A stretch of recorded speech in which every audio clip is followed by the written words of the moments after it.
Inside PressBox is presented by Friedmont Mortgage. Don't make a 30-year mistake by choosing the wrong lender. Go to Friedmont.com now for all of your mortgage needs.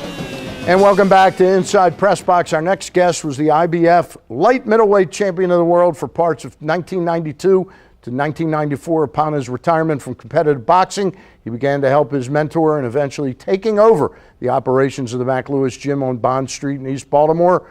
Here to talk about Mr. Mack's legacy and the dedication of a Mr. Mack Lewis Literacy Program is the man they called the ambassador, Vincent Pettway.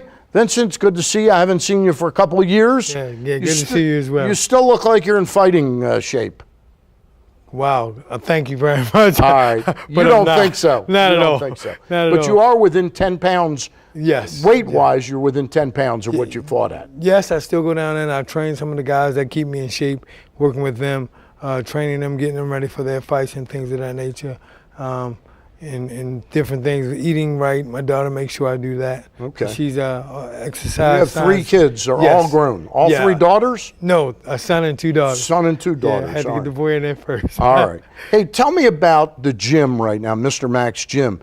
Is it on solid footing right now? Well, right now we are back to solid footing. We have our 501c3 status has been re-granted back to us. We're doing well with that, as well as being associated with Johns Hopkins Hospital in East Baltimore with Miss Carolyn Chance that granted us a grant through Johns Hopkins Hospital organization that helped us kick off this Mr. Mack Literacy Program. That's the reason we're able to do that now. Tell us a little bit. Right. The event is going to be held on August the 10th, and we're going to follow up with something in PressBox as well. But tell us about the event on the 10th of August. On the 10th of August, we're going to dedicate the literacy program, Mr. Mack Literacy Program, because that's one thing he stressed to all of us, as well as fighting, about education and giving back to your community, giving back and helping people.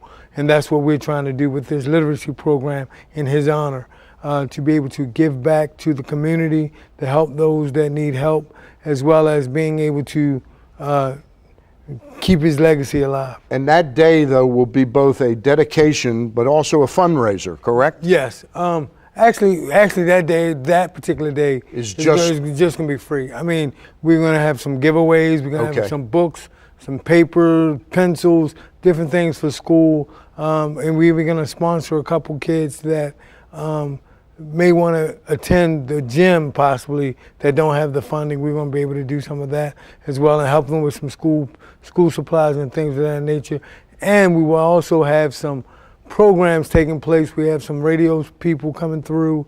Hopefully you guys will come through and do some shots, see you there, as well as we're gonna have some aerobic classes. My daughter's gonna do some health seminars and things of the nature there as well. All right, let me talk to you. We've got about 2 minutes now.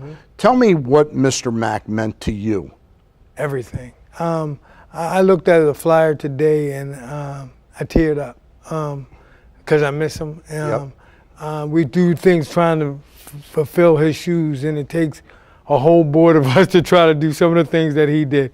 And he taught us how to be men and how to stand up and be counted and how to give respect as well as give respect and go out here and treat people the right way and turn boys into men as well as young ladies into women. There was no question he was a great teacher at life lessons. Yes. Was he a good boxing trainer? One of the best. Okay. One of the best. He could sit there and he could pick up on the least little thing that you wouldn't think could tell something about a guy and tell you how to capitalize on it. Well, he taught me when I go to the weigh-ins and different things, look at a guy's shoes and how he walk, and could tell you pretty much what kind of fighter is, if he's a mover, if he's a puncher, or if he's a brawler type guy. Now, did you learn that from him? Do you think you're a good teacher at boxing? Yes, I think the only thing I think I differ from him is patience. He had great patience. You're not as patient. I'm not as patient. I'm still working on it to be as patient as he is, but I still deal with the guys we have in the gym. We have some good guys coming along. We have a guy named Kevin and a young guy named Ty Bree. These are guys that are looking to further their amateur career, then eventually hopefully turn pro. Hey, we only got about 30 seconds. Is MMA taking boxers, young boxers, out of the game? Somewhat, but MMA will never replace boxing itself, because I've trained some MMA guys and they have good ground game, but their stand-up their stand-up game needs a lot of work. Thank you very much, Vincent Pettway. Thank you. We'll be there August the 10th down at the Mack Lewis Gym. What's the address? 913 North Bond Street. All right. Thank you very much, Vincent. Up next, Joe Platania, as we kick off our coverage of the 2013 Baltimore Ravens season. We'll be right back with that. Join PressBox for the second Thursday Sports Lunch Series at Padonia Station on August 8th.